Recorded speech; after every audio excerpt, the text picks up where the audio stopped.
Enem 2017, uma questão de eletrólise em solução aquosa. A eletrólise é um processo não espontâneo de grande importância para a indústria química. Uma das suas aplicações é a obtenção do gás cloro e do hidróxido de sódio a partir de uma solução aquosa de cloreto de sódio. Nesse procedimento, utiliza-se uma célula eletroquímica como ilustrado na figura, que nós vamos já analisar em detalhes. No processo eletrolítico ilustrado, o produto secundário obtido é o... Então vamos lá, nós temos aqui uma das eletrólises mais importantes, que é a eletrólise em solução aquosa. O que é que eu tenho que saber para resolver questões de eletrólise em solução aquosa? Na eletrólise em solução aquosa, além do cátion e do ânion do eletrólito, que no caso aí, como ele vai colocar uma solução aquosa de sal de cozinha, o cátion é o Na+, e o ânion é o cloreto, o Cl-, você vai ter o H+, e o OH- provenientes da autoionização da água. Então sempre vai haver uma competição entre os cátions, entre o cátion, no caso aqui Na+, e o cátion H+, proveniente da água, para ver qual dos dois vai sofrer redução.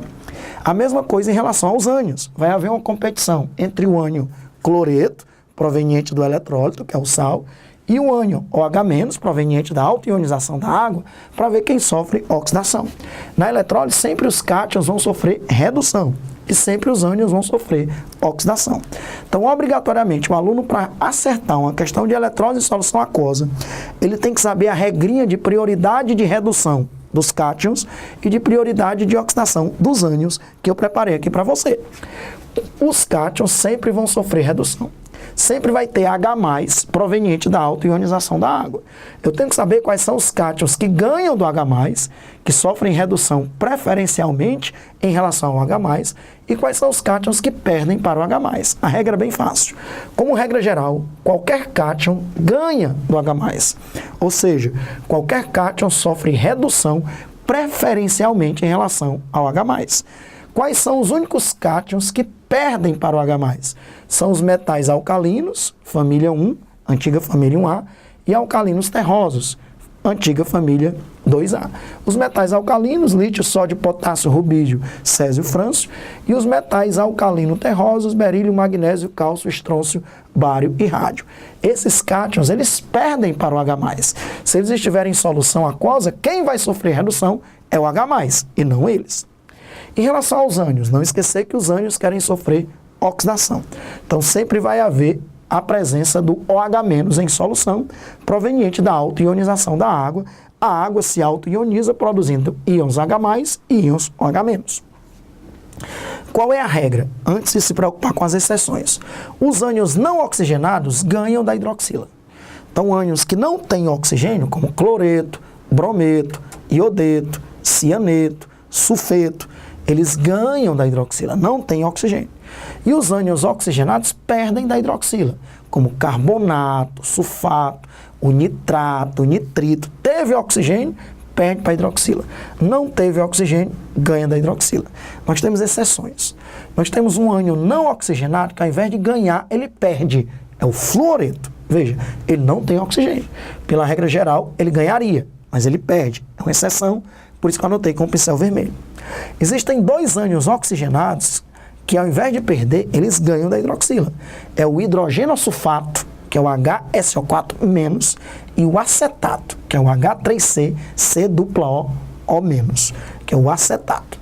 Então, esses ânions, eles são oxigenados, mas eles ganham da hidroxila. Dificilmente aparecem. Então, agora, veja, numa questão como essa, sem ter que fazer as equações de redução, nem de oxidação dessa eletrólise, eu acertaria a questão tranquilamente. Como? Eu faria só assim, ó. Lá no cátodo, que no eletrólise é o polo negativo, vai acontecer a reação de redução. E lá no ânodo, que no eletrólise é o polo positivo, vai acontecer a reação de oxidação. Quais são os eletrólitos que estão presentes nessa solução? São o sal de cozinha, Na+ e Cl-, e a água. Lembre-se que quem sofre redução são os cátions. Quais são os cátions presentes? Na+ proveniente do sal, H+ provenientes proveniente da água. Quais são os ânions? Cloreto proveniente do sal, OH- proveniente da água. Então, os cátions querem sofrer redução. Só um deles vai sofrer. Quem ganha na prioridade? O Na- ou o H+? O Na- é um metal alcalino. Quem é metal alcalino perde do H+. Então, quem sofre redução é o H+. A reação de redução do H+ é essa daqui, ó. 2H+ mais 2 elétrons produzindo gás hidrogênio. Então vai haver produção de gás hidrogênio no cátodo, porque o H+, ele ganha na prioridade de redução do Na+.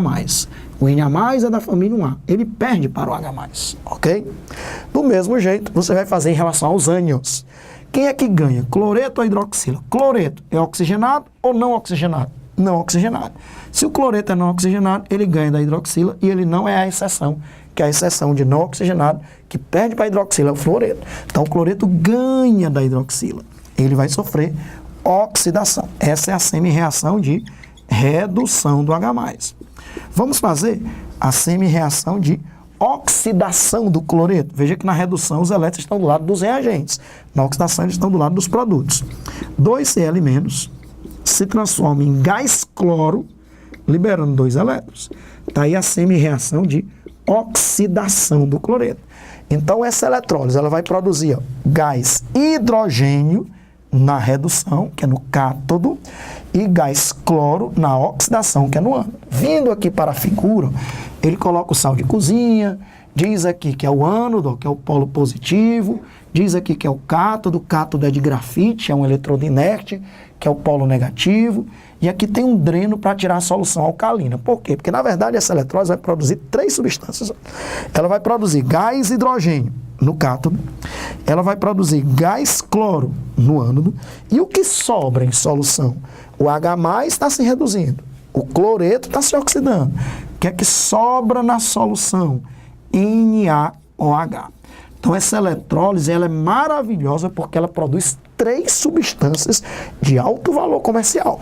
Gás hidrogênio, que é um excelente combustível, inclusive é uma combustão limpa. A combustão do gás hidrogênio só produz água, não produz CO2. Gás cloro, que tem também alto valor comercial, e hidróxido de sódio, que é comercialmente conhecido como soda cáustica. Então, o que fica na solução é hidróxido de sódio, por isso que tem um dreno aqui, ó, para retirar a solução alcalina. Está tudo resolvido. Lá no ânodo, o que é produzido? Gás cloro. Confere. Vai produzindo gás cloro, bolinhas de gás cloro começam a surgir aqui, ó, e aí ele recolhe o gás cloro. Lá no cátodo, que é o polo negativo, o que é que produz? Que ele chamou aí de produto secundário? Gás hidrogênio. Começam a surgir bolinhas de gás hidrogênio que são recolhidos. E o que é que fica na solução? NaOH. Soda cáustica, que é a solução alcalina que vai ser drenada. E aí nós temos 3 substâncias. A eletrólise é um processo caro, porque você gasta energia elétrica. Veja que você tem ali uma bateria. A eletrólise é um fenômeno de oxirredução não espontâneo. Você tem que gastar energia elétrica para fazer as reações acontecerem. Mas, no entanto, eu estou produzindo gás hidrogênio no cátodo, gás cloro no ânodo e soda cáustica, hidróxido de sódio, que fica na solução. Então, isso é maravilhoso, ok? Qual é o item, então, que a gente marca para essa questão? Ele perguntou, no processo eletrolítico ilustrado, quem é o produto secundário? Ele já estava dizendo que produzia gás cloro, de certa forma já estava dizendo que produzia uma solução alcalina. Só estava faltando o que é produzido lá no cátodo de carbono, que é gás hidrogênio, a partir da redução do H+. Qual é o item que tem gás hidrogênio? No item A tem vapor de água, falso. No item B, oxigênio molecular, O2, falso. No item C, hipoclorito de sódio, NaClO, falso.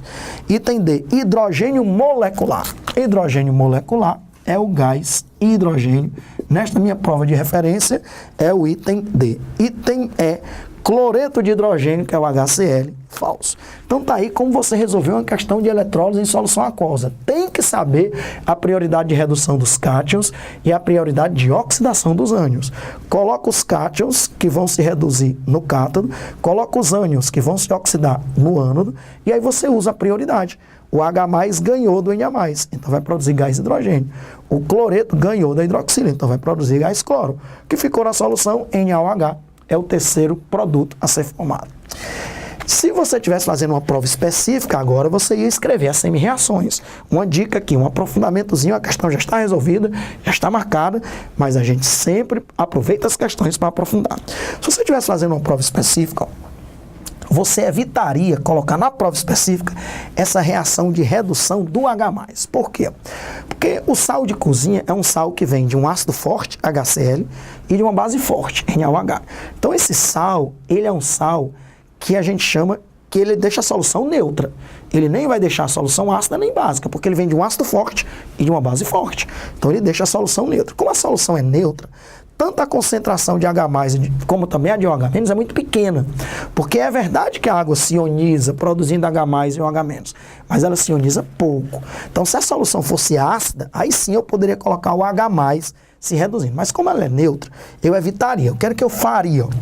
Eu colocaria a água se reduzindo. E, Alexandre, a redução do H+ é fácil, porque é só pegar o H+, 2H+, mais 2 elétrons, produz hidrogênio. Eu não sei a redução da água produzindo hidrogênio. É fácil, ó. Basta você acrescentar 2 OH- de um lado e 2 OH- do outro. Todo mundo tem a obrigação de saber a reação de redução do H+, que produz gás hidrogênio. Se você acrescentar 2 OH- de um lado e 2 OH- do outro, para não alterar a reação, você obtém o que eu quero. O que é 2H+ com 2 OH-? H+ e OH- é água, então aqui vai ser 2H2O. Então 2H2O mais 2 elétrons, produzindo gás hidrogênio mais 2 OH-. Então, de preferência, no específico, essa seria a semi-reação de redução que você escreveria. A água se reduzindo, mas veja que o produto é o mesmo, gás hidrogênio, inclusive produzindo OH-, que fica na solução. Então, ela, quimicamente falando, ela é a mesma reação de cima, já que está produzindo o que nos interessa, gás hidrogênio, e também provando que a solução vai ficando alcalina. E a oxidação, você faria a oxidação do cloreto, 2Cl-, produzindo Cl2 mais 2 elétrons. Quando você somasse as duas reações, para obter a reação global dessa eletrólise, cancela 2 elétrons com 2 elétrons, você teria a água, que está se reduzindo, o cloreto, que está se oxidando, produzindo gás hidrogênio, gás cloro, e deixando a solução alcalina, produzindo 2 OH-. Como a solução fica alcalina e na solução está ficando Na+, que está perdendo para o H+, então esse Na+, que perde para o H+, se junta com o OH- para produzir o quê? NaOH em solução, que é o hidróxido de sódio, comercialmente conhecido como soda cáustica. Então essas seriam as semi-reações que eu escreveria numa prova específica aberta. Mas eu lhe mostrei que a gente consegue resolver as questões de provas objetivas, questões de marcar, só fazendo a análise da prioridade de redução dos cátions e da prioridade de oxidação dos ânions. Questão maravilhosa de eletrólise, porque a gente aproveita para revisar tudo o que você precisa saber sobre eletrólise. Questão resolvida. Nesta minha prova de referência, o item marcado foi o item D de dado.